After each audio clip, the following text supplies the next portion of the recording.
स्वागत है आप सभी का। वेलकम। कैसे उम्मीद करता हूँ बढ़िया, मस्त, बिंदास, चकाचक। हम अमरनाथ आपके साथ, और घड़ी ने कर दिया है रात 9:30 बजे का इशारा और शुरू हो गया है प्रोग्राम हमारा। हम हैं आपके साथ। आइए आरंभ करते हैं परिचर्चा, जिसका नाम है हिंदी की दवाई। जी हाँ, ये दवाई आपके लिए इसलिए ज़रूरी है कि रोज़ थोड़ी थोड़ी होम्योपैथी दवाई है। दवाई लेने से इसमें साइड इफेक्ट नहीं होता है, देह को फायदा होता है। ऐसे ये हिंदी की दवाई नियमित लेते रहेंगे तो हिंदी की बीमारी परमानेंट दूर हो जाएगी। और जो ईमानदारी से हमको देख रहे हैं लगातार, उनकी दूर भी हो रही है। उनके कमेंट्स मिलते रहते हैं, इस बात से पता चलता है कि ये जो उपक्रम हम चला रहे हैं इसका लाभ हो रहा है और कुछ साफल्य है इसमें जो हम ये मेहनत कर रहे हैं। तो आइए इस श्रृंखला को आरंभ करते हैं। आप जानते हैं कि इसमें हम प्रीवियस ईयर पेपर्स के क्वेश्चंस को मिलाते हुए अपने सवाल मिलाते हैं और इस तरह एक बेहतरीन कॉम्बो बनकर तैयार होता है, जिसको डिस्कस करते हुए उद्देश्य ये नहीं होता है कि हम किसी परीक्षा के सवाल लगा रहे हैं। उद्देश्य ये होता है कि हम इसके माध्यम से हिंदी सीख रहे हैं। आप उत्तर प्रदेश, बिहार, एमपी किसी भी परीक्षा स्टेट की तैयारी कर रहे हो और या आप उत्तर प्रदेश के अंतर्गत आने वाली परीक्षाओं की तैयारी कर रहे हो, सब परीक्षाओं के लिए ये दवाई आपके काम आने वाली है। ये पहला सवाल आपके लिए प्रस्तुत करता हूँ। महादेवी वर्मा का पहला काव्य संग्रह कौन सा है? महादेवी वर्मा ने जो कविताएं लिखी संभवतः 1930 में, 24 से लेकर 28 तक जो उन्होंने कविताएं लिखी उसको 1930 में प्रकाशित किया गया और वो 1930 में निहार यह उनका काव्य संकलन प्रकाशित हुआ। बहुत महत्वपूर्ण काव्य संकलन रहा निहार। रश्मि उनका दूसरा काव्य संकलन था। नीरजा उनका तीसरा काव्य संकलन था। सांध्य गीत है, संध्या गीत यहाँ गलती से लिख गया है, सांध्य गीत। यह सांध्य गीत इन तीनों का सम्मिलित संकलन था, तीनों का सम्मिलित संकलन था। अच्छा, आपने देखा कि हमने इसको काटने के बजाय बड़े ब्रैकेट में ये लिख दिया। वर्तनी विराम चिन्ह में एक सवाल आता है। विराम चिन्ह में प्रश्न होता है कि अगर कोई चीज गलत लिखी और आप उसको शुद्ध करना चाहते हैं तो जरूरत नहीं है कि आप उसको काटें। अगर आप उसके बगल में बड़े ब्रैकेट में, स्क्वायर ब्रैकेट में जिसको बोला जाता है, अगर वो कोई चीज आप लिख देंगे तो ये मान लिया जाएगा कि ये वाली चीज गलत है, ये वाली सही। ये विराम चिन्ह का रूल होता है। माने किसी त्रुटि सुधार के लिए किस कोष्ठक का उपयोग करते हैं? तो बड़े कोष्ठक चिन्ह का उपयोग करते हैं। ये बात आपको याद रखनी चाहिए। हाँ जी, आते ही पहला सवाल हो गया। स्वागत है सभी का। हाँ, खूब खुश रहिए, मस्त रहिए, बिंदास रहिए, सदा सर्वदा आनंदित रहिए और यही पढ़ते रहिए। कमेंट पर ध्यान उतना मत दीजिए, सारा ध्यान पढ़ाई पर लगाइए, ठीक है। आइए दूसरे सवाल पर पढ़ते हैं। जिसकी उत्पत्ति स्वभावगत न हो, इस वाक्यांश के लिए सही शब्द कौन सा? जिसकी उत्पत्ति स्वभावगत न हो, इस वाक्यांश के लिए सही शब्द कौन सा है? तो भैया जिसकी उत्पत्ति स्वभावगत न हो। स्वभाव क्या होता है जी? स्वभावगत से तात्पर्य जो वास्तविक है, जो किसी का स्वभाव है तो वो उसका ओरिजिन है। तो जो स्वाभाविक नहीं होगा वो क्या होगा? स्वाभाविक माने वास्तविक, एक्चुअल, वो क्या होगा? बनावटी होगा। तो जो स्वाभाविक नहीं होगा वो क्या होगा? बनावटी होगा। तो जिसकी उत्पत्ति स्वभावगत न हो उसके लिए बनावटी अर्थात कृत्रिम शब्द का उद्भूत करेंगे। उद्भूत माने होता है कहीं चीज से किसी चीज का निकलना। स्वाभाविक तो बतिये वाही लिखी है। द्विज माने जिसका जन्म दो बार हो। अनेकार्थी शब्द है। द्विज के अनेक अर्थ होते हैं। आइए मैं यहाँ द्विज के अनेक अर्थ बता भी देता हूं। द्विज अनेकार्थी शब्द है। द्वि माने दो बार, जा माने जन्म लेने वाला। तो जिनका जिनका दो जन्म होता हो उन सबको द्विज कह देंगे। गुरुजी दो जन्म कैसे होता? आओ समझाते हैं कैसे होता है। जैसे पक्षी की बात कर लें, पक्षी को द्विज कहते हैं। दो जन्म कैसे? एक बार अंडा जन्मता है, फिर अंडा फोड़ करके पक्षी निकलता है, तो दो बार जन्म की प्रक्रिया होगी। पक्षी क्या हो गया? द्विज हो गया। दांत जो तुम्हारे मुंह में है, दांत क्या है? ये भी द्विज है। जब पैदा लेते हैं तो दूध के दांत होते हैं, टूट करके फिर दांत पक्के हो जाते हैं, उसको क्या कह देते हैं? द्विज कह देते हैं। इसीलिए दांत को द्विज कहा जाता है। और मां साहब द्विज किसको कहते हैं? और द्विज चंद्रमा को कहा जाता है। द्विज चंद्रमा क्या कहते हैं? इसके जन्म की दो कथाएं मिलती हैं, इसलिए चंद्रमा द्विजन्मा हो गया। अच्छा गुरुजी, अब इनके लिए पौराणिक संदर्भ में जाना पड़ेगा, बस इतना जान लीजिए कि चंद्रमा द्विजन्मा है। अच्छा, और किसको कहते हैं? और ब्राह्मण को द्विज कहा जाता है जी। काहे दो? इनके कैसे दो जन्म होता है? एक बार जब माता पिता से जन्म होता है वो जन्म है, उसके बाद ब्राह्मणत्व अर्जन करने की चीज है। महात्मा बुद्ध कहते हैं न जटाई न गोत्य न नहीं जच्चा होती ब्राह्मणों, कर्म से ब्राह्मण बनता है। वो कर्म की जिम्मेदारी जिस दिन ग्रहण होती है उसी दिन उसको यज्ञोपवीत धारण करवाया जाता है। और वो कहता है कि आज से हम अपने ना रहे, किसके रहे? समाज के हो गए। यह जिम्मेदारी का भाव लेने से ही ब्राह्मण होता है। ना ले और फिर वो खाली कहने से ब्राह्मण नहीं हो जाएगा। तो ये यही मूल है, यही वेद वेदांगों में बातें बताई गई हैं। उसमें एक स्मृति में तो यह भी लिखा है कि जन्मना जायते शूद्रा संस्कारा द्विजुच्यते वेद पाठी भवेत विप्रः ब्रह्म जानेति ब्राह्मणा। जो ब्रह्म को जाने वही ब्राह्मणत्व का अधिकारी है। विश्वामित्र क्षत्रिय थे, ब्राह्मण हो गए थे। वाल्मीकि शूद्र थे, ब्राह्मण हो गए थे। तो इसका मतलब यही है कि आपको अर्जित करना पड़ेगा। आप अर्जित ना करना चाहें, आप जो हैं उसी निकृष्टता में पड़े रहें, और बिना अर्जन के आप चाहें कि नहीं जी हम हैं, तो ऐसे नहीं चलेगा, अर्जन करना पड़ेगा। तो द्विज 2 बार जन्म का भाव, इसीलिए द्विज कहा जाता है। आदि बहुत सारे शब्द हैं जो द्वि माने 2 बार और जा माने जन्म का भाव दें, तो कम से कम इतने तो जरूर याद कर लीजिएगा जो परीक्षा में पूछे जाते हैं। उद्भूत स्वाभाविक द्विज से और कोई संबंध नहीं। तीसरे सवाल पर बढ़ते हैं। आज्ञानुपालन का सही संधि विच्छेद क्या होगा? आज्ञानुपालन, तो आज्ञानुपालन शब्द को देखिए और निहारिए और बताइए कि इसमें कौन सा शब्द होगा आज्ञानुपालन। बड़ा गुरुजी मास्टर साहब सरल सा सवाल है। आज्ञा पालन, तो क्या आज्ञा पालन होगा? तो कौन बच्चा बता देगा आज्ञा पालन वाजिब नहीं है। तो आधन ज्ञानुपालन, ये भी सेंस नहीं बनता है। महूद साहब सरल सवाल है। आज्ञा अनुपालन, संधि का नाम बताओ।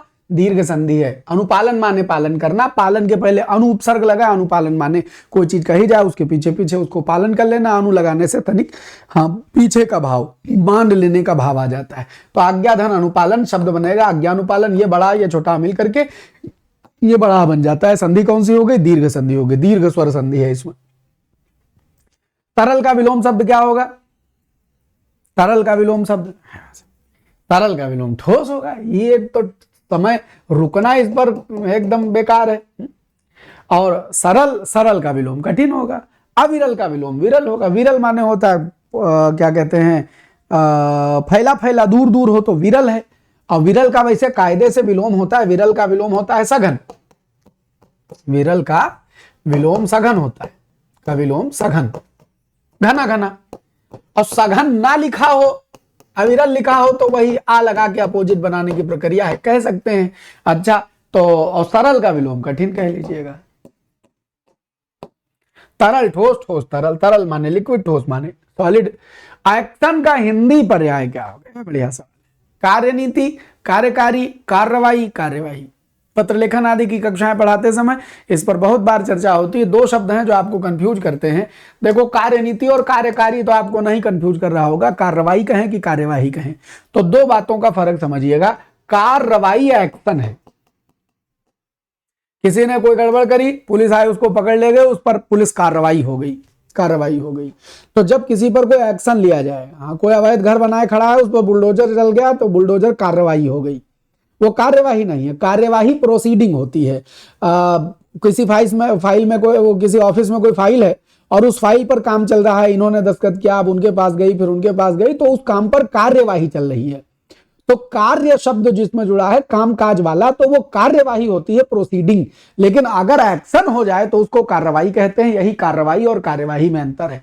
उन पर कार्रवाई हो गई ऐसा बोलेंगे, कार्यवाही हो गई ऐसा नहीं बोलेंगे। फाइल आदि में कुछ प्रोसेस चल रहा है तो उसको कार्यवाही बोलेंगे, और एक्शन होने की दशा में कार्रवाई बोला जाता है। यह शब्द का अंतर भी याद रखिएगा। और एक्शन का विलोम, सॉरी, एक्शन का मतलब कार्रवाई होगा, ये भी याद रखिए। आज मुझे बहुत काम है। इस वाक्य में बहुत किस प्रकार का विशेषण है? सार्वनामिक विशेषण है, गुणवाचक विशेषण है, संख्यावाचक विशेषण है कि परिमाणवाचक विशेषण है? तो कितना काम है गुरुजी? बहुत काम है। बहुत क्या है? परिमाण बताता है। सर्वनाम बताता है क्या? नहीं। क्या गुण बताता है, क्वालिटी बताता है? नहीं। संख्या बताता है? नहीं जी। मात्रा बता रहा है। कितना काम है? बहुत काम है। तो परिमाणवाचक क्रिया विशेषण हो जाएगा। अच्छा, सार्वनामिक विशेषण ऑप्शन में लिखा है। सार्वनामिक विशेषण कब होता है? जब सर्वनाम को एज एडजेक्टिव यूज किया जाता है, तब सार्वनामिक विशेषण होता है। बहरहाल सवाल में यहां विशेषण लिख करके आपसे क्रिया विशेषण पूछे हैं, तो आप समझ जाएंगे कि इसमें अगर कितना काम है, या बहुत काम है। तो ये जो बहुत शब्द है उसकी क्वांटिटी बताएगा। परिमाण में जाएंगे, उसमें भटकना काहे दिमाग लगाना है। आगे बढ़ो। कंकन किंकिन नूपुर धुन सुनी, इस पंक्ति में कौन सा अलंकार है?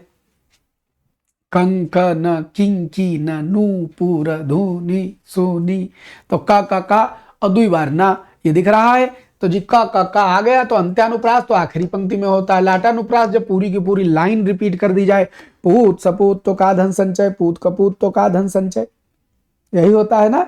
हाँ, ये वाला लाटानुप्रास है। गुरु तेग बहादुर हाथ है वही गुरु पदवी के पात्र समर्थ, गुरु तेग बहादुर हाथ है वही गुरु पदवी जिनके अर्थ। क्या है? लाटानुप्रास है। तो जहां पूरी पूरी लाइन रिपीट कर दी जाए वहां लाटानुप्रास होता है।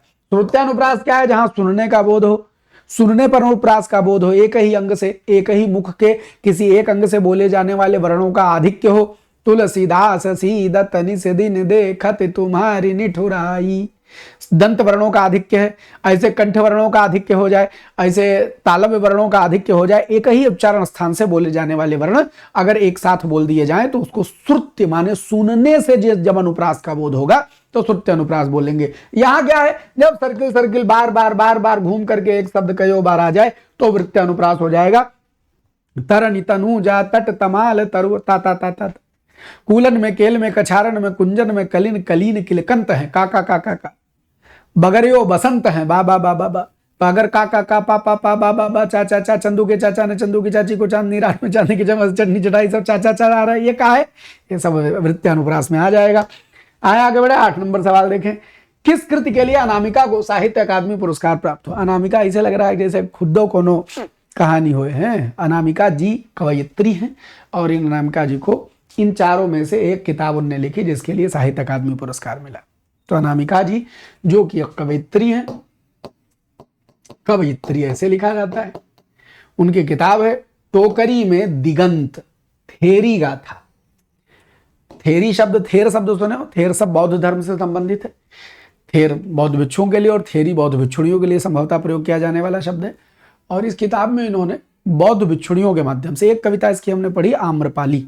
आम्रपाली नगरवधू थी। नगरवधू शब्द का मतलब मतलब गणिका, मतलब नृत्य आदि के द्वारा अपना जीवन भरण पोषण करने वाली। तो वैशाली जो है, वैशाली जो राज्य था, गणतंत्र था, उसकी नगरवधू थी आम्रपाली। महात्मा बुद्धाय, अब वह अपने ऐश्वर्य और वैभव में थी महात्मा बुद्धाय, और महात्मा बुद्ध की शिष्या होकर के भिक्षुणी हो गई थी। उसने अपना सब कमाया हुआ धन महात्मा बुद्ध को सौंप दिया था और उसके बाद उससे धर्म प्रचार हुआ। तो वह आम्रपाली, उस आम्रपाली शीर्षक से एक कविता अनामिका की हमने, अनामिका जी की पढ़ी है। साहित्य अकादमी पुरस्कार इनको मिला है जब ये टोकरी में दिगंत थेरी गाथा। तो बौद्ध भिक्षुणियों के माध्यम से, और इसमें स्त्रियों की आवाज उठाई गई, मतलब कहानी वहां से ली गई है लेकिन स्त्री मन को अभिव्यक्ति दी गई है इस थेरी गाथा में, टोकरी में दिगंत थेरी गाथा। इस कृति के लिए अनामिका जी को साहित्य अकादमी पुरस्कार प्राप्त हुआ था। तैराक शब्द में कौन सा प्रत्यय है? छटाक, पटाक, अटाक, तैराक, सब में आक है गुरु जी, आक। देखो एक सिंपल तरीका बताएं हम प्रत्यय पहचानने का। बच्चा क्या करो, शब्द को पकड़ो, ऐसे झाड़ के मूल शब्द निकाल लो। अब मूल शब्द निकालने के बाद जितना बच जाए 90% वही तत्प्रत्यय हो जाता है। प्रत्ययों के अपने नियम होते हैं, वो कई बार खेल जाते हैं आपसे, लेकिन 90% ये हो जाता है कि अगर मूल शब्द आपने झाड़ के निकाल लिया तो जो बच जाएगा उसको प्रत्यय मान लिया। कीजिए तैर आक, तैराक। ठीक, आओ इनमें से कौन सा शब्द त्रुटि का पर्यायवाची है? इस त्रुटि का पर्यायवाची, तो त्रुटि गुरुजी गलती को कहते हैं, हाँ कहते हैं। भूल चूक हो गई त्रुटि हो गई कहते हैं। अशुद्धि हो गई त्रुटि कहते हैं। पल, पल को नहीं कहते हैं साहब। पल पल दिल के पास तुम रहते हो, पल एक क्षण के लिए पल शब्द का प्रयोग करते हैं जिसका त्रुटि के पर्यायवाची से कोई मतलब नहीं है। आओ 11 नंबर सवाल देखें। अच्छा, बहुत मजा आता है ना जब ये कमेंट में उधर दुनियादारी चल रही होती है, मास्टर इधर पढ़ाए बड़ा है। हाँ, इसमें भी आनंद है। इनमें अष्टछाप के कवि कौन नहीं है? नंददास, नाभादास, कृष्णदास, सूरदास। तो गुरुजी सूरदास को तो हम लोग जानते हैं। तो सूरदास जी तो अष्टछाप के प्रमुख हैं। कृष्णदास जी भी हैं, नंददास भी हैं। नाभादास जो हैं ये राम भक्ति काव्य धारा के अष्टयाम भक्तमाल लिखने वाले नाभादास जी अष्टछाप के कवि नहीं। वैसे अष्टछाप के 8 कवि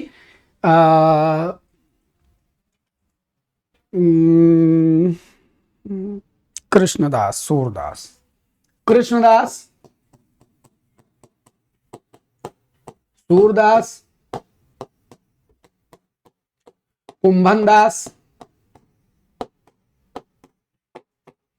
परमानंद दास।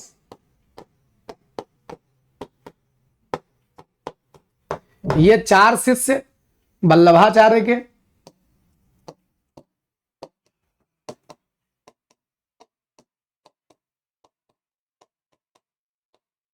और छीत स्वामी,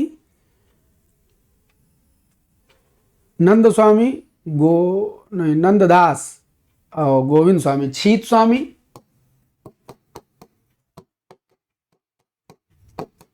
नंददास,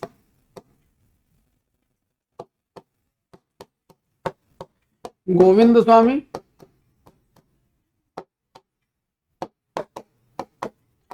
और चतुर्भुज दास।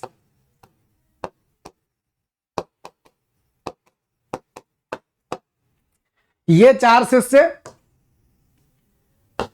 आचार्य विट्ठलनाथ के थे।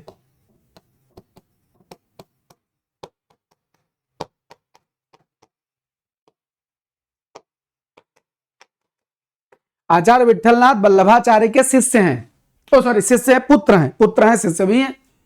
वल्लभाचार्य को ही पुष्टि मार्ग का जहाज कहा गया है। पुष्टि मार्ग का जहाज, इनका कहना है भक्ति करोगे तो पुष्टि होगी, आत्मा पुष्ट होती है भक्ति से। तो भगवान की भक्ति करने से ही राधा कृष्ण क्या कहते हैं, भगवान कृष्ण ही मुख्य हैं, हाँ बाकी सब संसार असार है, यह भाव है वल्लभाचार्य जी का।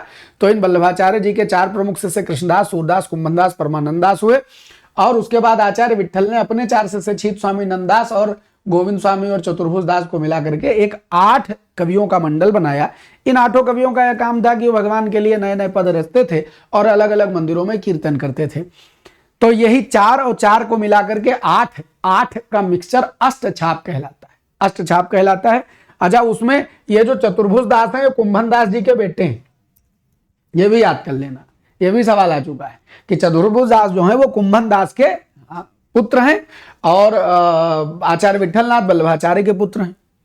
4 शिष्य वल्लभाचार्य के, 4 शिष्य आचार्य विट्ठल के और 4 4 8 मिलाकर के ये क्या हो गए, अष्टछाप के कवि हो गए। तो कृष्णदास, सूरदास, कुंभनदास, परमानंददास, छीत स्वामी, नंददास और गोविंद स्वामी और चतुर्भुज दास, इतना याद रहेगा। नंददास की रास पंचाध्यायी बहुत फेमस है और खूब पूछी जाती है किताब। बढ़ते हैं आगे। नाभादास राम भक्ति शाखा के कवि थे। आपकी यात्रा सुखद हो, यह वाक्य किस प्रकार का वाक्य है? तो आपकी यात्रा सुखद हो, इसमें कोई निषेध है? नहीं। कोई संकेत किया जा रहा है? कोई कंडीशनल सेंटेंस है, तुम ये करो तो हम ये कर देंगे? नहीं। कोई प्रश्न पूछा जा रहा है? नहीं। इसको इच्छावाचक ऑप्टेटिव सेंटेंस कहते हैं। अंग्रेजी में पढ़े हैं ना, 8 भेद होते हैं वाक्य के, तो अंग्रेजी वाले हिंदी वाले एक ही फील देते हैं यहाँ वाक्य में। ऑप्टेटिव सेंटेंस इच्छावाचक वाक्य हो जाता है। 13 नंबर देखे, तुमको पीड़ा में ढूंढा, तुम में ढूंढूंगी पीड़ा। तुमको पीड़ा में ढूंढा, तुम में ढूंढूंगी पीड़ा। उक्ति किस रचनाकार की? तो बच्चा तुम में ढूंढूंगी, अगर इतने भगवान भोलेनाथ सेंस दिए हो तो जान जाओगे कि आगे ढूंढूंगी नहीं कहेंगे, सूर्यकांत त्रिपाठी निराला ढूंढूंगी नहीं कहेंगे, जयशंकर प्रसाद ढूंढूंगी नहीं कहेंगे, महादेवी वर्मा ही ढूंढूंगी कहेंगी, क्योंकि वही स्त्री है इनमें। ये पूरा गीत बेहतरीन गीत है, हमने लिख दिया है, पढ़ ही लो। पढ़ा जाए। इस एक बूंद आंसू में चाहे साम्राज्य बहा दो, वरदानों की वर्षा से यह सूनापन बिखरा दो। इच्छाओं के कंपन से सोता एकांत जगा दो, आशा की मुस्काहट पर मेरा नैराश्य लुटा दो। चाहे जर्जर तारों में अपना मानस उलझा दो, इन पलकों के प्यालों में सुख का सब छलका दो। मेरे बिखरे प्राणों में सारी करुणा ढुलका दो, मेरी छोटी सीमा में अपना अस्तित्व मिटा दो। पर शेष नहीं होगी यह मेरे प्राणों की क्रीड़ा, पर शेष नहीं होगी यह मेरे प्राणों की क्रीड़ा। तुमको पीड़ा में ढूंढा, तुम में ढूंढूंगी पीड़ा। तुमको पीड़ा में ढूंढा, तुम में ढूंढूंगी पीड़ा। महादेवी वर्मा कहती हैं। महादेवी वर्मा छायावाद की सशक्त हस्ताक्षर। 4 जने छायावाद के भवकाली नाम है। प्रसाद पंत निराला, प्रसाद जयशंकर प्रसाद, पंत सुमित्रानंदन पंत, निराली सूर्यकांत त्रिपाठी निराला और वर्मा महादेवी वर्मा। ये 4 जने छायावाद के स्तंभ कहे जाते हैं।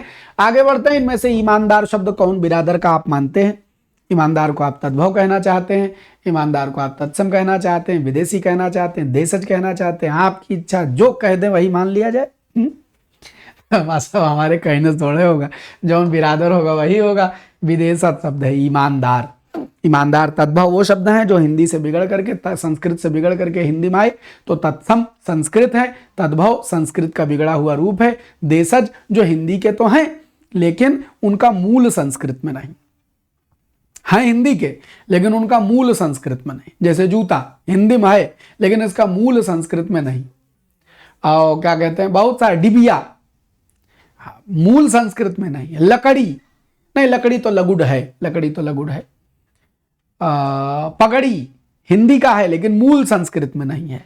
तो मूल संस्कृत में जिनका होगा वो तद्भव हो जाएंगे, और जो हिंदी के हैं और मूल संस्कृत में नहीं है उन्हीं को देशज कह देते हैं। ठीक है, एक शब्द होता है उपानह संस्कृत में, इसका तद्भव होता है पनही। पनही के माने है जूता, जूता देशज में आएगा, पनही तद्भव में चली गई और उपानह तत्सम हो गया। आओ बढ़े, इनमें से कौन सा शब्द झंडा का पर्यायवाची? झंडा। तो एक बार किसी परीक्षा में झंडा की पर्यायवाची केतु आई थी, तो एग्जामिनर सवाल बनाने में राहु लिख दिया है कसम से। प्रसाद, प्रसाद है। खेचर, ख माने आकाश, चर माने विचरण करने वाला, जो आकाश में टहल घूम के विचरण करेगा वो खेचर कौन हो जाएगा? पक्षी हो जाएगा। पताका झंडा। और गुरुजी झंडा पताका पर्यायवाची बताया दो, निशान। और क्या लिख दें? और केतु लिख दीजिए। ये सब काहे पर्यायवाची है? झंडे का पर्यायवाची। इसमें केतु शब्द बड़ा प्यारा है। केतु लगा करके आओ कंप्यूटर सादा पन्ना दो, एक तो केतु से पर्यायवाची बनाया जाए। केतु माने क्या होता है? झंडा। अच्छा गुरुजी, केतु माने क्या होता है? झंडा होता है। और शब्द बनाया जाए? हाँ बनाया जाए। क्या बनाया जाए? चलो, सबसे पहले आप बनाते हैं धूम केतु। धूम माने क्या होता है? धुआं। केतु माने क्या होता है? झंडा। धुएं का झंडा किसके पास है? सब आग के पास है। धुएं का झंडा आग, आग का पर्यायवाची हो गया। अब हम आपसे कहते हैं वृष केतु। वृष माने क्या होता है? बैल होता है। तो जिनके झंडे में बैल का निशान चलेगा वो कौन होंगे? जिनकी सवारी बैल होगी गुरुजी। कौन? भगवान भोलेनाथ। वृष केतु या वृषध्वज। वृष माने बैल होता है और नंदी उनकी सवारी है, तो वृषकेतु या वृषध्वज किसको कहते हैं? भगवान शंकर को कहा जाता है। ऐसे ही अगर गरुण केतु या गरुणध्वज कहा जाए तो कौन हो जाएंगे? तो गरुण जिनकी सवारी, गरुण जिनके झंडे का निशान, जिनका सिंबल गरुण है, वे भगवान विष्णु हो जाएंगे। ऐसे ही मीन केतु मछली जिनके झंडे का निशान है, या मकर केतु मगरमच्छ जिनके झंडे का निशान है। तो मीन केतु या मकर केतु एक आदमी कहते हैं कामदेव को। कामदेव के झंडे पर मछली और मगरमच्छ दोनों का सिंबल बना हुआ है। तो मछली और मगरमच्छ दोनों का सिंबल बना हुआ है, तो मीन केतु मकर केतु कौन हो गए? कामदेव हो गए। इनको मीनध्वज और मकरध्वज भी कह सकते हैं। कामदेव पर्यायवाची मीनध्वज और मकरध्वज भी आ जाएंगे। तो धूम केतु, वृष केतु, गरुण केतु याद रखिएगा। करुणालय के रचनाकार कौन है? करुणालय, तो दिए गए 4 ऑप्शन में करुणालय के रचनाकार जयशंकर प्रसाद जी। जयशंकर प्रसाद जी के ये करुणालय जो है वो एक गीति नाट्य है। गीति नाट्य समझते हैं? नाटक गीत के रूप में लिखा जाए, नाटक अगर गीत के रूप में लिखा जाए तो उसको गीति नाट्य कहते हैं। और इस गीति नाट्य में एक नाट्य हमको सदैव याद रहता है क्योंकि मैंने उसको पढ़ा है, दुष्यंत कुमार एक कंठ विस्पाई। ये गीत नाट्य है, पूरा नाटक है। संवाद, पात्र एक दूसरे से संवाद बोलते हैं लेकिन कविता में संवाद बोलते हैं। तो वैसा ही करुणालय गीत नाट्य है। इसमें राजा हरिश्चंद्र की कहानी, दुष्यंत कुमार के एक कंठ विस्पाई में तो भगवान शंकर और माता सती और दक्ष के यज्ञ का विध्वंस है, ये है। लेकिन करुणालय में राजा हरिश्चंद्र की कहानी को बेस बना करके गीति नाट्य रचा गया है। दुष्यंत कुमार हमारे बहुत फेवरेट है। दुष्यंत कुमार बहुत बहुत गजब गजब गजल लिखे और बहुत सारी गजलें हम गाए बगाए सुनाया करते हैं। तुमको एक एक गजल उनकी इतनी प्यारी लगती है कि ऐसे कहो तो जैसे अंदर अंदर से एकदम मद आ जाता है कि तुमको निहारता हूँ। दुष्यंत की गजल सुनिए। तुमको निहारता हूँ सुबह से रितम भरा। रितम भरा एक काल्पनिक प्रेयसी का नाम है कि तुमको निहारता हूँ सुबह से रितम भरा, अब शाम हो गई है मगर मन नहीं भरा। क्या बात है। तो ये दुष्यंत साहब है। और दुष्यंत साहब की सुनिए, वो एक मसान फिल्म आई थी, मसान में दुष्यंत जी की गजल को गाने के रूप में परिणत किया गया था कि तू किसी रेल सी गुजरती है, मैं किसी पुल सा थर थर आता हूँ। ये उन्हीं की गजल है, मैं पूरी गजल सुनाता हूँ कि मैं जिसे ओढ़ता बिछाता हूँ वो गजल आपको सुनाता हूँ। दुष्यंत साहब की गजल कह रहा हूँ कि मैं जिसे ओढ़ता बिछाता हूँ वो गजल आपको सुनाता हूँ। एक जंगल है तेरी आंखों में, एक जंगल है तेरी आंखों में, मैं जहां राह भूल जाता हूं। और तू किसी रेल सी गुजरती है, तू किसी रेल सी गुजरती है, मैं किसी पुल सा थर थर आता हूं, मैं किसी पुल सा थर थर आता हूं। तो ये दुष्यंत साहब के लिए सारी बात। अब आगे बढ़ते हैं। तो दुष्यंत कुमार का गीति नाट्य का एक कंठ पुष्पाय करुणानिधि शंकर प्रसाद जी की रचना गीति नाट्य है। राजा हरिश्चंद्र की कहानी है। मृत्तिका शब्द का तद्भव रूप लिखिए। मृत्तिका, तो गुरु जी मृत्तिका का तद्भव मिर्चा तो नहीं है, न मोती है, न मौती है, मिट्टी है। मृत्तिका मिट्टी हो जाता है। मरीच लिखा हो तो मिर्च तद्भव बनता है उसका। मौक्तिक से या मुक्ता से मोती बनता है, मृत्तिका से मिट्टी, मौती फर्जी लिखा हुआ है। अब यह पैराग्राफ है। एक पैराग्राफ का अभ्यास बीच बीच में होते रहना चाहिए, बहुत जरूरी है। पैराग्राफ के लिए बस एक ही रूल है, क्या हो तुमको जो पसंद वही बात कहेंगे, तुम दिन को अगर रात कहो रात कहें। जी पैराग्राफ कहे कि दिन के माने रात होता है, और पैराग्राफ में लिखा है कि लेखक के अनुसार दिन का अर्थ रात्रि है, तो उत्तर में पूछा जाए दिन का मतलब क्या है तो कहो रात। ये लेवल लेके चलना होता है। और पैराग्राफ समझने के, पैराग्राफ सॉल्व करने के लिए पैराग्राफ समझना पड़ता है। छोटा सा पैराग्राफ है, आइए पढ़ लेते हैं। अब ये थोड़ी आपको जानकारी भी देगा। चाबहार ईरान का तटीय शहर है, ईरान के किसी तट पर बसा है, जो दक्षिण पूर्व में मौजूद दूसरे बड़े प्रांत सिस्तान और बलूचिस्तान में ओमान की खाड़ी से सटा है। एक प्रांत सिस्तान और बलूचिस्तान से ओमान की खाड़ी से सटा है। इस बंदरगाह के विकास के लिए भारत और ईरान के बीच 2003 में सहमति बनी थी। भारत और ईरान के बीच 2003 में सहमति बनी थी, लेकिन फिर परमाणु कार्यक्रम के बारे में ईरान पर अंतर्राष्ट्रीय प्रतिबंधों के कारण इस परियोजना में रुकावट पैदा होती रही। सहमति क्या बनी थी 2003 में कि भाई एक परमाणु कार्यक्रम कहां गया, हाँ, इस बंदरगाह के विकास के लिए भारत ईरान के बीच सहमति बनी थी, लेकिन परमाणु कार्यक्रम के बारे में ईरान पर अंतर्राष्ट्रीय प्रतिबंधों के कारण इस परियोजना में रुकावटें पैदा होती रही। भारत को सिस्तान और बलूचिस्तान प्रांत की राजधानी जाहेदान तक रेल मार्ग बनाने के लिए भी निमंत्रण दिया गया था। अब ईरान ने इस 500 किलोमीटर लंबी रेल परियोजना से भारत को अलग कर दिया, लेकिन चाबहार बंदरगाह के टर्मिनल का संचालन भारत के पास है। पर ईरान को अमेरिका के साथ भारत की मैत्री रास नहीं आ रही, तो धीरे धीरे चीन के पाले में ईरान जा रहा है।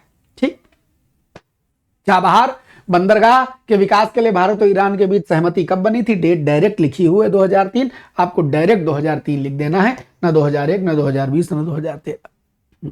ठीक। चाबहार किस देश के तट पर स्थित है? सिस्तान, ईरान, भारत, बलूचिस्तान। तो मां साहब चाबहार ईरान के तट पर स्थित, ईरान का तटीय क्षेत्र है, सीधे सीधे ईरान का तटीय क्षेत्र लिखा है तो वही लगा लेंगे। सिस्तान और बलूचिस्तान प्रांत की राजधानी जाहेदान तक रेल मार्ग बनाने के लिए निमंत्रण पहले किस देश को दिया गया था? पैराग्राफ भारत और ईरान के बारे में तो भारत को दिया गया था। अब वो चीन के पाले में जा रहा है, तो जो लोग ध्यान से पढ़ के आ जाएंगे उनको पलट के देखना भी नहीं पड़ता है, यही फायदा होता है। ठीक, ये 20 सवाल यूपीएसआई प्रीवियस ईयर पेपर के। अब सवाल जो हमने बनाए हैं उनका आनंद लेते हैं। आइए सवाल संख्या 21 देखते हैं। व्यंजन संधि का उदाहरण कौन सा नहीं है? समझने की जरूरत है कौन सा नहीं। कि उच्चारण व्यंजन है कि नहीं है, संवाद है कि नहीं है, गंगोदक है कि नहीं है, सचिन है कि नहीं। तो गिर का है रहे हो यार तुम। हाँ, गिर जाता है तो आवाजिया दूर हो जाती है। एक दिन क्लास में पढ़ा रहे थे, ये छूट गया तो आवाजिया नहीं आई। देखो फिर बहुत धीमी धीमी आती। उच्चारण तुम बताओ किसमें नहीं है? समवाद, गंगा उदक, सत चित। अगर अभी भी आपने हमारी संधि ना पढ़ी हो तो आपसे निवेदन करते हैं, प्लेलिस्ट खोलिए इस चैनल की, उसमें प्लेलिस्ट में जाएंगे तो एक संधि की प्लेलिस्ट होगी, 3 वीडियो हैं। लोग खाली स्वर में अटके पड़े हैं। स्वर देखिए, उसके बाद व्यंजन देखिए। स्वर को 2-2.25 लाख लोग देख चुके हैं। व्यंजन अभी क्या कहते हैं 1 लाख के नीचे, दोनों व्यंजन और विसर्ग। लेकिन आप पूरी देख डालिए, हाँ, तब बुद्धि खुल जाएगी एकदम। तार तार अंदर से हिंदी के डोलने लगते हैं संधि पढ़ने के बाद। और जरूर पढ़नी चाहिए संधि, जीवन भर को परमानेंट सोल्यूशन हो जाएगा संधि का। फिर दोबारा कभी संधि ना पढ़नी पड़ेगी। अभी जो ये आके 315 कमेंट करते हैं, एक जने रोज कमेंट कह रहे हैं कि चैप्टर वाइज पढ़ा दीजिए, गरीबों का भला हो जाएगा। चैप्टर वाइज पढ़ा दीजिए, पुण्य हो जाएगा। आप ऐसे कुपात्र आदमी को अगर हम पढ़ा भी देंगे, हाँ, तो हमको लगता है पुण्य हमारा क्षय हो जाएगा। भाई, क्या तुम्हें यह नहीं लगता कि एक अध्यापक जो बोलता है उसको सुने? जब तक भावनात्मक जुड़ाव हमसे ना होगा, तुम हमको पूरा नहीं पा पाओगे, ये समझ लेना। या भावनात्मक जुड़ाव हमसे कोई फीलिंग नहीं करनी है कि तुमको गुरुजी के मार, हाँ, एकदम ऐसा कुछ नहीं है। लेकिन भावनात्मक जुड़ाव तात्पर्य है कि जो हम बोले उसको सुनना। डिमांड सप्लाई का संबंध अगर हमसे रखोगे, मार्केट के बाबा समझ करके हमारे पास आ जाओगे, तो तुम हमको कभी पा ही नहीं पाओगे। मैं रोज कहता हूं, लक्ष्य सीरीज पढ़ाई है हमने, इस चैनल पर संधि की प्लेलिस्ट पड़ी है। अगर तुम्हारे पास 1 रुपया ना हो, खाली तुम अपना मोबाइल रिचार्ज करके यूट्यूब देखने की क्षमता रखते हो, हम तुमसे कहते हैं तुम हमारा भरोसा करो, जाओ हमारी जो रिकॉर्डेड वीडियो और प्लेलिस्ट है उनको देख डालो। उसके बाद तुमको हिंदी में ना मजा आ जाए तो नाम बदल देना यार। पढ़ना नहीं है, डिमांड करनी है, डिमांड करनी। रोज आके ज्ञान दे रहे हैं का, वहां उन्हीं कमेंट याद आया, तीसरा कमेंट, इतना रुपया कमा के क्या करोगे? ये यूट्यूब पर क्लास पढ़ाने तुमसे रुपया लेते हैं कि कोई प्राइवेट प्लेलिस्ट बना रखी है जिसका रुपया लेते हैं? जिनको बैच खरीदना है उनकी अपनी इच्छा है, क्योंकि लोगों को सिस्टमैटिक ढंग से एक जगह चाहिए, सो हमने बना के रख दिया है। अब तुम कहो ना गुरुजी एक काम करो, तुम पुण्य ऐसा कमाओ कि चलो चौराहे खड़े हो जाओ, तुम्हारा खर्चा पानी, जिंदगी, लड़का बच्चा, और क्या कहते हैं तुम्हारा खाना पीना, घर, लोन, किस्तें, सब किनारे धरो। हम तुमको बस, तुम हमारी परीक्षा पास करा दो, चलो चौराहे तुमको बेचिया में। यही चाहते हो ना? हमारे पढ़ाने में कहीं अंतर नहीं है, बस एक डिफरेंस है, और वो है कि आप सिस्टमेटिक थ्योरी पढ़ना चाहते हैं तो एप्लीकेशन पर है। लेकिन यदि आप ईमानदारी से हमको यहीं पढ़ लें, तो आप हिंदी में जो ये 370 जगह माल लंबी लंबी मैराथनें देख के अपन जिंदगी नरक करे हो, उससे तो बेहतर सीख जाओगे, और बहुत बेहतर सीख जाओगे। तो निवेदन करते हैं, डिमांड ना किया करो यार। यहाँ के जो मिल रहा है उसको ग्रहण करना सीख लोगे तो हिंदी का आनंद आ जाएगा। आओ आगे बढ़ते हैं। उच्चारण, उच्चारण, संवाद, संवाद, गंगा उदक, इसमें गुरुजी बड़ा आ और छोटा ऊ मिला हुआ है। ये क्या है? ये विसर्ग संधि है। हम ऐसे नहीं है कि आइए देखिए ये पढ़ाया है, इसके आगे जानना हो तो मेरा बैच लीजिए। ये बाजार के टोटके नहीं मेरे पास, आते सब हैं। ऐसा ना समझना कि दुनिया से बाहर के आदमी हैं, इस दुनिया के आदमी। लेकिन यार पढ़ाते समय ये दुकानदारी ठीक नहीं लगती, इसीलिए नहीं करते। हमारा मन कर जाए कोई व्याख्या करने का तो फिर हम व्याख्या करके छोड़ेंगे। चाहे आप तुम समझ लो ना, ये आदमी हृदय निकाल के रख रहा है, इसका हृदय ले लो। तुम वहां माल चाह रहे हो यार, क्या देखो, सतचित सच्चित हो जाएगा, ये भी व्यंजन संधि है। गंगा उदक व्यंजन संधि नहीं है, इसमें बड़ा और छोटा ऊ मिलके क्या बन रहा है? गुण संधि बन रहा है, गुण संधि बन रही। ठीक है, आई खगेश का पर्यायवाची क्या है? खगेश, एक बात मैंने 1000 बार कही है, मैं फिर कह रहा हूं, हम बहुत गरीब हैं, हमको ये कर दीजिए, ये शब्द कहते ही आप अपने व्यक्तित्व को मार देते हैं।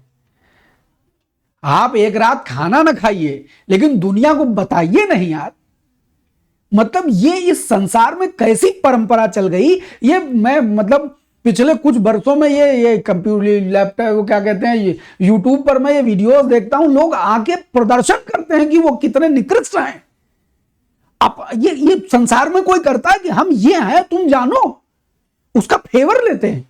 अरे उससे लड़ो, मेहनत करो, पढ़ो, पैदा भगवान करता है। हो सकता है आपकी परिस्थितियां ऐसी हो जिसमें आपके पास आर्थिक स्थितियां बेहतर ना रही हूं, आप उसको तोड़िए, आगे बढ़ जाइए। लेकिन दुनिया को नहीं, हम तो ऐसे ही हैं। क्या चल रहा है यार?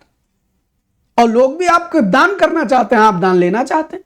सक्षम नहीं बन पाएंगे, व्यक्तित्व मजबूत नहीं कर पाएंगे। ये इस पूरे संसार से कहना चाहता हूं मैं। अपनी अक्षमताओं का प्रदर्शन नहीं करते, अपनी अक्षमताओं को जीत कर आगे बढ़ते। आओ खगेश का पर्यायवाची देखते हैं। खग और उसमें जोड़ दीजिए ईश, तो हो जाएगा खगेश। तुमको क्या लगता है मास्टर यहाँ यूट्यूब पे पढ़ा रहा है तो मास्टर दुनियादारी नहीं जानता?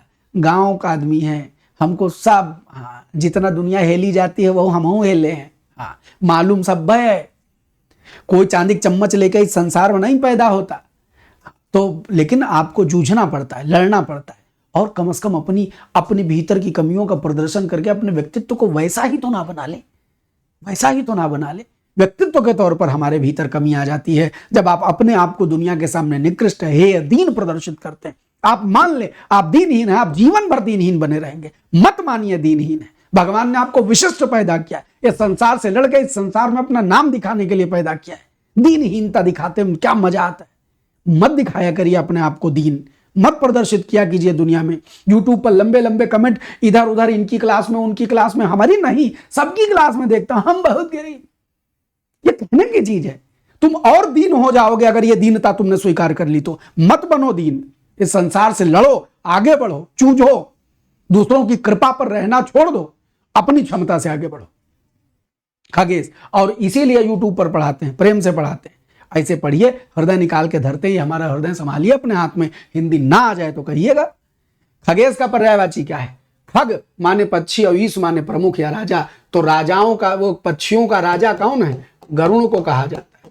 अब दिए गए ऑप्शन में गरुण कौन है? वासुदेव तो भगवान कृष्ण है, वसुदेव के पुत्र, वाक वाणी को कहते हैं, और विदु चंद्रमा को कहा जाता है। बचा कौन? वैनतेय। वैनतेय क्या है? विनता के पुत्र, विनता के पुत्र। ये भी गरुण है, गरुण की माता का नाम विनता है, तो विनता के पुत्र वैनतेय, कुंती के पुत्र कौन्तेय, गंगा के पुत्र गांगेय। यह एक परंपरा है शब्द रचना की। हाँ, माता के नाम पर बालक का नाम दिया जाए तो वैनतेय, गांगेय, ये सारे शब्द प्रयोग किए जाते रहे हैं। तो खगेश गरुण को कहते हैं। आगे बढ़ते हैं। इंद्र का पर्यायवाची कौन सा है? तो गुरुजी इसमें वैनतेय लिखा है, ऐसे काट दो। गरुण हो गए। चंद्रमौली, चंद्रमा है जिनके मौली पर, मौली माथा मस्तक, चंद्रमा जिनके मौलिया माथे पर है, वे कौन हो गए? भगवान शंकर हो गए। सुरपति, देवताओं के प्रमुख, ये इंद्र हो गए। देवराज, ये भी इंद्र हो गए। तो ये हटा दीजिए, सब इंद्र नहीं है। मघवा, अब एक कंफ्यूजन दूर कर लो, म घ वा फिर म ध वा, कौन सा शब्द सही है? मधवा नाम की कोई चिड़ैया एग्जिस्ट नहीं करती है। मधवा जैसी कोई चीज नहीं होती। सही शब्द होता है मघवा। मघवा, मेघ मघवा, ऐसा जोड़ लेना इंद्र को बादल से जोड़ते हुए। मघवा। पुरंदर, पुर नगर, जो दुश्मन के नगर हैं, शत्रुओं के नगर हैं, उनको नष्ट करते थे इंद्र, तो मघवा। पुरंदर, सचीपति, सची के पति, और वासव, ये सब इंद्र का पर्यायवाची हैं। सुरपति पुरंदर तो हैं, लेकिन उपेंद्र भगवान विष्णु को कहते हैं, और अंशुमाली सूर्य भगवान को कहते हैं। वैनतेय, मघवा, बाकी तो सब आप जाने गए हैं। तो इंद्र का पर्यायवाची का जो ग्रुप है वो बी है, मघवा, पुरंदर, सचीपति, वासव। बदन, वदन का अर्थ, बदन और वदन का अर्थ, कहीं दूर जब दिन ढल जाए, सांझ के दुल्हन वदन चुराए। बदन चुरा के दुल्हन नहीं आती है, छुपाती है चेहरा। तो वदन चुराए, चुपके से आए, तो वदन चेहरा होता है। अब अरबी फारसी में बदन माने शरीर होता है। तो शरीर और चेहरा कहां लिखा है? बदन अरबी फारसी में है और वदन हिंदी में है। अब वदन मुख है, इसीलिए गजवदन गणेश जी को कहा जाता है। गणेश, गज माने हाथी का, वदन माने मुख, वदन। ठीक, आओ 25 नंबर, समानभाषी भिन्नार्थक था। छंद तो मास्टर साहब अब आएगा है। छंदों पर चैप्टर वाइज लेक्चर सीरीज पढ़ी है, जाके पढ़िए। हाँ, एक बार पढ़ डालिए लक्ष्य सीरीज। अब दोबारा फिर तो हमको कोई वो मैराथन बना के बहुत सारे लोग आ जाएं हमको देखें, माँ यूट्यूब हिंदी पढ़ाने आए, यूट्यूब चलाने, चैनल चलाने, दुकान खोलने, एप्लीकेशन बनाने, ये सब परिस्थिति है। आपको जरूरत है तो माध्यम यही है, उद्देश्य ये लेके नहीं, उद्देश्य हिंदी पढ़ाने आए, पढ़ाया है बहुत मन प्राण से। तो तुम कहो ना फलानी परीक्षा आ रही इसके लिए सीरीज चालू करिए, नहीं, एक बार पढ़ा दी सफिशिएंट है, जाओ पढ़ लो, भला ना हो जाए तो शिकायत करो। निम्नलिखित पंक्तियों में कौन सा छंद है, पढ़िए। दोहा है ना गुरुजी, दोहा फीलिंग नहीं आ रही। सोरठा, बीच में कहीं तुक मिलने का तो सीना नहीं, इसको ऐसे काट दे। गुरुजी लंबा दिख रहा है, चौपाई तो बिल्कुल नहीं। मंगल भवन अमंगल हारी, 10 कंठ रे सट छाड़ा है। गुरुजी ना आ रहा है, चौपाई तो नहीं आ रहा है। अच्छा दोहा, दोहा भी नहीं आ रहा है। ये है क्या, हरि गीतिका हरि गीतिका हरि गीतिका हरि गीतिका, 10 कंठ रे सठ छाड़ी दे हठ, बार बार न बोलिए अब आजु राज समाज में, बल साजु चेतन डोलिए। हरि गीतिका हरि गीतिका हरि गीतिका हरि गीतिका। हरि गीतिका शब्द में 7 मात्रा है, हरि गीतिका इंटू 4 कर दीजिए, 28 मात्रा का छंद होता है। 4 बार हरि गीतिका गा दीजिए, लगेगा कि हरि गीतिका धुन बन गई। और हरि गीतिका 4 बार बोलने से जो धुन तैयार होती है, वह धुन किसी पंक्ति में सेट हो जाए तो हरि गीतिका ले आओ। हाँ, गीतिका में 26 मात्रा होती है, कई बार हरि गीतिका गीतिका की चूंकि धुन एक जैसी बन जाती है, तो अगर ऑप्शन में गीतिका लिखा हो तो मात्रा गिन लेना। अगर 26 है तो गीतिका लगा देना, और अगर 28 है तो फिर, अगर खाली हरि गीतिका लिखा है तो खाली गीतिका, या खाली हरि गीतिका लिखा और ये धुन बन रही है तो खाली गीतिका लिखा है गीतिका लगा दो, हरि गीतिका लिखा है हरि गीतिका लगा दो। और अगर ये नहीं बन पा रहा है, दोनों ऑप्शन लिखे तो एक बार गिनना पड़ेगा, तो गिन लेना। छंद लगाने के नियम भी सिखा चुका हूं, जाइए स्क्रॉल करिए वीडियोज में, आपको मात्रा लगाने के नियम ऐसा सीख जाओगे कि जीवन में वो क्या कहते हैं, कहानी में तक मात्रा लगा ले जाओगे। हाँ, कहानी में मात्रा लगा ले जाओगे। छंद धरो, वो वीडियो देखना, उसमें कमेंट में सब अपने नाम का मात्रा लगा लगा के बताए हैं, आप भी दुनिया की मात्रा लगाना सीख जाएंगे। छोटी सी वीडियो है, एक बार जाके देख लीजिए।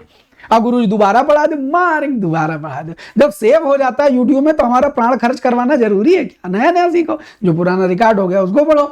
10 कंठ तो गाओ, 10 कंठ रे सठ छाड़ी दे हठ, बार बार न बोलिए अब आजु राज समाज में, बल साजु चेतन डोलिए। और सुनो, कहती हुई यो तारा के नेत्र जल से भर गए, हिम के कणों से पूर्ण मानो हो गए पंकज नए। हरि गीतिका हरि गीतिका हरि गीतिका हरि गीतिका। बस इतना काम करना है, ऐसे हो जाता है। हमने भी कई हरि गीतिकाएं लिखी, एक हरि गीतिका सुनाई कई बार, वो मतलब तनिक मात्रा 1-2 कम है, लेकिन धुन सेट बन गई है कि बूंद टप की है, पुराने वाले जानते हैं, कई बार सुने हैं। बूंद टप की है जो नभ से, हमने लिखी। पानी का आकाश आसमान से बैठे थे और बरसात आने वाली थी, 10-20 साल पुरानी बात। एक बूंद टप से गिरी बड़ी सी हमारे, तो फिर मन में कविता जाग गई तो हमने लिख डाली कि बूंद टप की है जो नभ से बेतहाशा टूट कर, यूं लगे है कोई रोया है किसी से छूट कर। ये धुन बना लो, हरि गीतिका गीतिका जैसा मामला तैयार हो जाएगा। ऑप्शन में दोनों हो तो गिनना पड़ेगा, और एक हो तो ये धुन बने, ठप्पा मार दो, बात खत्म। तो बच्चा ये 25 सवाल रहे। जाते जाते बताना चाहते हैं, गूगल प्ले स्टोर पर जाएं, हिंदी भास्कर भाई अमरनाथ लिखें, आपको हमारा एप्लीकेशन दिखाई पड़ जाएगा। आप iOS चलाते हैं तो आप इस नंबर पर iOS सेटिंग मैसेज करके भेज दें, आपको iOS पता चल जाएगा। इस पर भी भेज सकते हैं, दोनों में इसी भेज दें तो भी हो जाएगा। हिंदी भास्कर भाई अमरनाथ गूगल प्ले स्टोर पर एप्लीकेशन मिल जाएगा, डाउनलोड कर लीजिए। जब उसको डाउनलोड करेंगे तो वहां पर आपको इस तरह से टैब दिखाई पड़ेंगे। इसमें यूपीपीएससी उत्तर प्रदेश लोक सेवा आयोग की परीक्षाओं के बैच बने हुए हैं, इसमें पुलिस परीक्षा के बैच बने, उसमें SSSC का बैच है, इसमें इंजीनियरिंग का बैच है, इसमें अन्य परीक्षाओं जैसे बैचेस हैं जिसमें कॉम्बो बैच जैसा कुछ लेना चाहें तो वो भी अवेलेबल है। एक बैच जिससे आप MP के हैं, आप बिहार के हैं, आप चाहते हैं गुरुजी हमारी परीक्षा कवर हो जाए तो एक कंप्लीट बैच बना के इसमें डाला गया, वो भी ले सकते हैं। और कोई जानकारी लेनी हो बैच आज से संबंधित तो नंबर शुरू में लिखे हुए उन पर कॉल कर सकते हैं। अभी हमने कौशल्य बैच लॉन्च किया है, ये यूपीपीएससी के मुख्य परीक्षा के छात्रों के लिए है। सामान्य हिंदी और निबंध का बैच है ये। एक बैच सामान्य हिंदी का लॉन्च हुआ, एक बैच निबंध का, दोनों अलग अलग लॉन्च किए। ये दोनों अलग अलग लॉन्च है, आप अलग अलग लेना चाहें अलग अलग ले लें, अलग अलग लेंगे तो महंगा पड़ेगा, आप अगर कॉम्बो ले लेंगे तो वो सस्ता हो जाएगा, क्योंकि हम कंप्लीट बैच 2000, 2100, 2200, 2500 से ज्यादा नहीं रखते। ये 1500 का है, ये 1100 का है, मिलाएंगे 2600 का होगा। आप एक साथ ले लेंगे तो 2100 का है।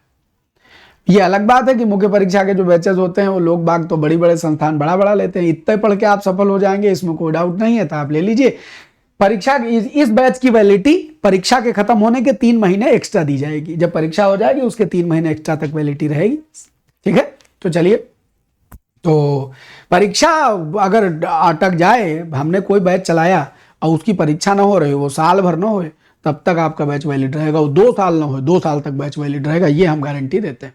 एक बार पैसा ले लें, आपकी परीक्षा से पहले आपका बैच हम नहीं खत्म कर सकते। हाँ, परीक्षा खत्म होने के 3 महीने बाद कुछ बैच, सामान्यतः बैचों की वैलिडिटी 1 साल रख देते हैं, 1 साल में बात बन ही जाती है। तो ये आप हिंदी और निबंध दोनों का कॉम्बो ले सकते हैं। आप चाहें खाली हिंदी खाली निबंध लेना चाहें वो ले सकते हैं। ये वर्दी बैच है, यूपी पुलिस SI 2025 का बैच है। सामान्य हिंदी, व्याकरण, साहित्य सब इसमें पढ़ाया गया है और ये थ्योरी रिकॉर्डेड आपको पूरी मिल जाएगी। इसमें ये विषयवार प्रश्न पत्र हल सहित जो लिखा हुआ है ये चैप्टर वाइज MCQ है, जो कि अभी बस शुरू ही होने वाला है। 2 चैप्टर करवा चुका हूं, अभी साहित्य पढ़ाते हुए साहित्य का चैप्टर वाइज MCQ निपटाए दे रहा हूं, ताकि साहित्य याद भी हो जाए, क्वेश्चन आंसर भी हो जाए। ताजा ताजा पढ़ाए, क्वेश्चन आंसर करेंगे तो बेहतर हो जाएगा। और बाकी इसमें सब कुछ अवेलेबल है, वो तो आप बैच देखेंगे तो देख लें। PDF नहीं देते हैं मुख्य परीक्षा के बैचेस में, चूंकि इतने लंबे लंबे केस हैं कि आप उनको पढ़ेंगे तो दिक्कत होगी, उसमें PDF देते हैं, इसमें PDF नहीं देते। साहित्य वाहित्य जैसे जिसमें आपको लेंदी लगे उनके PDF 2-4 वीडियोस में दे दिए हैं, उसको अलग बात है, लेकिन आपको नोट्स बनाने पड़ेंगे, ये पक्का जान लीजिए। हाँ, उसके बाद लीजिए ना गुरुजी बैच हम ले लिए, अब हमको PDF नहीं है, हम बनेबे नहीं करें। हाँ, PDF है नहीं है तो इसकी चिंता न करिए, PDF मिलेगा नहीं मिलेगा। हाँ, अगर हमारे कहने से तुमने हमको एक बार देख डालिए पूरी थ्योरी और उसके बाद अपने मन से देखते हुए नोट्स बना डालिए, तो जीवन में दोबारा किसी बैच के लिए हिंदी नहीं पढ़नी पड़ेगी, ये गारंटी देता हूं, ये गारंटी देता हूं। ठीक, तो बच्चा आज के एपिसोड को करेंगे खत्म, मुलाकात करेंगे अगले एपिसोड में हम, तब तक के लिए जय हिंद। आज से एपिसोड में इतना, अगले एपिसोड में अगली कहानी, तब तक के लिए जय हिंद, बाय बाय।